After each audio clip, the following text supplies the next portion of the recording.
આની સાથે આપણે જંક ફૂડની જ્યારે વાત કરીએ કે પેટના કેન્સર થવામાં મુખ્ય ફાળો ભજવતું હોય છે, જંક ફૂડની સાથે વારંવાર તળેલું ખાવું અથવા તો એકના એક તેલમાં તળેલું ખાવું અથવા ફ્રોઝન ફૂડ ખાવું, આ કેવો ભાગ ભજવતા હોય છે પેટના કેન્સર થવા પાછળ? ડેફિનેટલી આપણે જે સ્ટડીઝને બધું જોઈએ તો એમાં જે ફ્રોઝન ફૂડ છે એટલે કે જે પેકેજિંગ પ્રોસેસ્ડ ફૂડ છે, કાં તો જે આપણે જંક ફૂડ જે કહીએ છીએ, જે હાઈ ફેટી ડાયટ છે, હાઈ કેલરીવાળા જે ડાયટ છે, એ બધા ડાયટ છે એ બધા આપણા હોજરી, અન્નનળી, મોટા આંતરડાના આ બધાના કેન્સરનું રિસ્ક વધારે છે.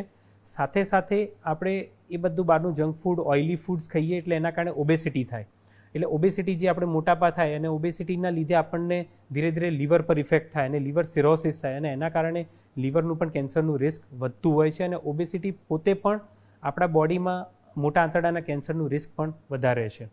એટલે આ જે આપણી અત્યારે ડાયટરી હેબિટ છે કે જંક ફૂડ, આઉટસાઇડ ફૂડ, બધું પ્રોસેસ્ડ ફૂડ, ફ્રોઝન ફૂડ્સ, આ બધામાં જે પ્રિઝર્વેટિવ્સ હોય છે, આ બધી વસ્તુ યુઝ કરવાથી ડેફિનેટલી કેન્સરના રિસ્ક એ વધતા જાય છે.